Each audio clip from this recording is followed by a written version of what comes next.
un moment, ce Keïta, le Premier ministre Dr Bernard Goumou, était également chez les religieux aujourd'hui, mais il est venu trouver que les représentants des forces vives de Guinée avaient quitté avec une seule insistance, pas question de discuter tant que le cas Abdoul Sako n'est pas réglé, oui, n'est pas éclairé. On peut dire que c'est... Et Dr Bernard Goumou parle de mauvaise foi déjà de la part des acteurs, de la part des forces vives de Guinée. Oui, on pouvait s'attendre à cette réponse parce que la rencontre d'aujourd'hui, même les plus optimistes savaient que cette rencontre du jeudi était déjà sur une pente glissante, n'était pas sûre. Parce que l'unique réclamation qui avait été mise en avant lors de la dernière rencontre, c'est bien évidemment la participation de Abdoul Sako. Le Premier ministre savait que sans ce préalable, il n'y aura pas de rencontre. Lui, il le savait. Les médiateurs, ou disons les religieux aussi le savaient parce que ça avait été déjà notifié.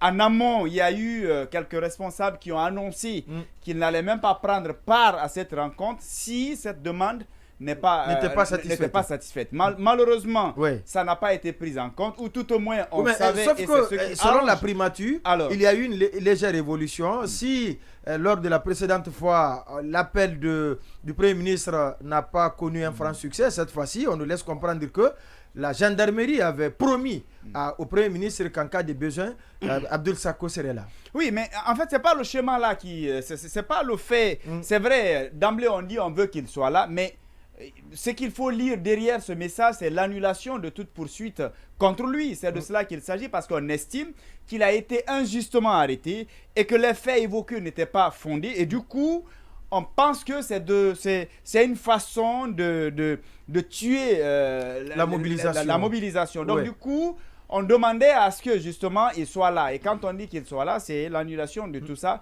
qui était déjà sur la table. Du coup, le Premier ministre savait que ce préalable... Il dit que quand on est de bonne foi, qu'on ne doit pas parler de préalable. Ah, mais justement, on va le dire. Mais la réalité, c'est que... La réalité... On a commencé par le préalable. Vous n'avez pas la parole. Bien sûr.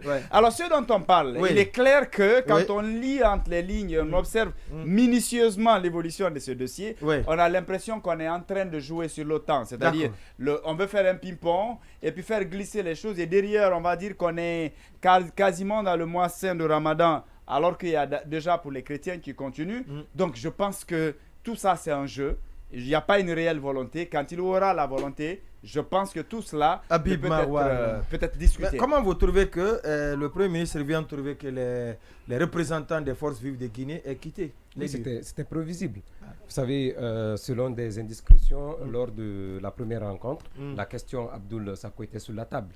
Donc, c'était connu de tout le monde que si Sako ne recouvrait pas sa liberté, on ne pouvait pas quand même imaginer ou quand même rêver de voir les forces vives et le gouvernement autour de la table. Donc, la question aujourd'hui, la question Sako est le point d'achoppement. Donc, c'est aujourd'hui la pomme de discorde, on peut le dire, sans pour autant parler des questions en profondeur, donc des questions de fond sur ce qui doit être ou ce qui doit faire l'objet de discussions entre le gouvernement, les religieux et les forces vives de la nation. Maintenant, au-delà de la question de Sonko et de Sako, il y a quand même une autre réalité. Vous savez, un nouvel élément. Bien sûr, mais qui est connu presque de tout le monde, même si ce n'est pas un nouveau à proprement dit. Mais ce qui est quand même évident aujourd'hui, c'est la divergence qui naît au sein du gouvernement par rapport à la gestion du dialogue, par rapport aux acteurs qui sont impliqués dans le dialogue. Donc, c'est un autre facteur de blocus aujourd'hui sur lequel sont en train de surfer les forces vives. Les forces vives ont compris qu'avec ce gouvernement, il n'y a pas grand espoir parce que les dissensions ont commencé à naître d'un côté et de l'autre côté, il y a un Premier ministre qui est affaibli parce qu'il n'a plus de marge de manœuvre et lui-même, il est réduit dans ses marges de manœuvre, dans ses pouvoirs de décision. Parce qu'on a compris, parce qu'avec même la présence du Premier ministre, il doit se référer à chaque fois qu'il y a le besoin. Donc, ce qui veut dire que ce n'est pas quelqu'un qui est totalement libre, ce n'est pas quelqu'un qui est totalement indépendant et qui peut engager l'autorité de tout le gouvernement. Donc ça pourrait aussi l'expliquer. Et la troisième situation qui pourrait être un facteur de blocus aujourd'hui, c'est qu'on a des leaders religieux qui sont trop transparents dans la situation.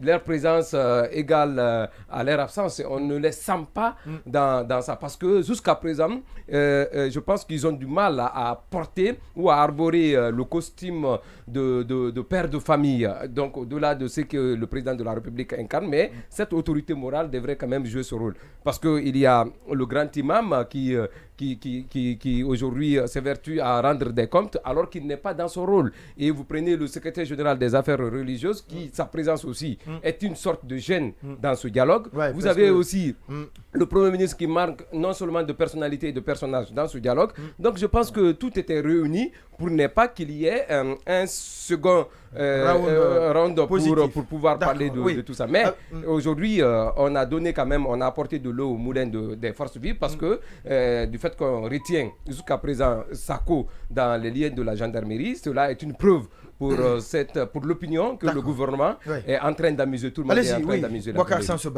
Si vous permettez juste une petite virgule, revenir sur le cas Sonko, il surfe aussi sur le sentiment anti-français au Sénégal. Puisque je n'ai pas eu le temps, parce qu'il y avait des facteurs internes et les facteurs externes sur le cas du Sénégal, parce qu'il y a un enjeu, au-delà de cette présentation qu'on est en train de faire jeune, oui, parce que Macky a dominé toute la classe politique, c'est une réalité, mais aujourd'hui, l'explication de la violence, c'est la position de la France vis-à-vis du Sénégal, parce que c'est l'enjeu international aussi comme en plus il n'est pas c'est le même enjeu qui fait que la France a les yeux doux vis-à-vis de la junte guinéenne. Justement, aujourd'hui, en plus c'est un risque. C'est un risque d'instabilité, c'est un risque de rapprochement, mais aussi c'est un risque d'implosion pour la sous-région. Ce qu'on ne sait pas davantage, la question, le plus vieux conflit dans la sous-région, c'est le conflit de la Casamance en 1982. Depuis lors, donc c'est et puis au-delà de cela, vous savez, l'émergence de la Russie sur le territoire africain peut inquiéter, parce qu'aujourd'hui, il n'y a pas que la France qui s'inquiète, il y a même les États-Unis. Parce que quand on suit les dernières évolutions, on sent que c'est une panique dans le monde occidental. Oui, mais tenir Sonko pour responsable de ces violences, il faut relativiser. Parce qu'il n'est pas forcément responsable. C'est pas... Par rapport au cadre de dialogue, moi je sens que le Premier ministre lui-même est totalement bloqué. C'est-à-dire... Déjà? Oui. En fait, après le second round... Mais c'est clair. Non, je vais vous dire. Allez-y, oui. En fait, il était venu, probablement avec de bonnes intentions, peut-être un peu naïf, pour essayer de régler tout ça. Mais il se heurte. On lui dit que la question de Sako, c'est une question, c'est la limite à ne pas franchir. Il se sépare sur ça, il va. Il revient, les gens ne sont pas là, il pose le même débat. C'est lui qui parle de mauvaise foi. Ça veut dire qu'il s'est rendu compte que du côté des autorités, du côté du gouvernement et du CNRD, les lignes ne peuvent pas bouger. Désormais, on fait un peu la surenchère autour de la notion de mauvaise foi. C'est-à-dire, on revient, il ne peut pas ne pas dire ça, c'est le seul élément qui lui reste. Mais c'est la preuve que lui, il ne peut plus faire bouger les lignes ne peuvent pas bouger du côté des autorités. En tout cas, si le rapport de force sur le terrain ne le justifie pas. Pour l'instant, ça ne peut pas progresser. Ce qui s'est passé aujourd'hui et le discours que le Premier ministre a tenu atteste que, pour le moment, du côté des autorités, on est figé. On va aborder rapidement cette autre question. Je vous redonne la parole. Ou bien vous voulez dire quelque chose sur ce dialogue? Allez-y. Puisqu'il est déjà en ligne, le papa de la victime, Thierno Ousmane Diallo. Je voudrais aussi trahir une confidence qui m'a été faite par rapport à la première rencontre sur le cas du Premier ministre. Pourquoi aujourd'hui son cas commence à inquiéter? Vous savez, quand il était à la salle, c'est une confidence que je suis en train de trahir. Le Premier ministre, jusqu'à présent, il n'est pas sûr que c'est lui, Gomu, qui est jusqu'à présent Premier ministre de la Guinée. À chaque fois, dans la salle, il réparait sa veste, il se regardait. Mais c'est une confidence, je vous assure. Non, jusqu'à présent, il n'est pas dans la certitude que lui, Gomu, qu'on voyait hier et avant-hier directeur de l'ANALA. Aujourd'hui, l'ANALA Assurance qui se retrouve au poste de... En même temps, il était parrainé, sinon il n'aurait pas pu être justement, là. Et qui se retrouve autour d'une table de dialogue pour parler de l'avenir de la nation. Je vous assure qu'il se regardait, il se murait. Il n'avait pas la certitude que c'était lui-même. Donc, c'est quelque chose qui le dépassait totalement. Oui, Lamine, déjà Oui. Ou bien vous patientez après le passage? Alors, je patiente. D'accord.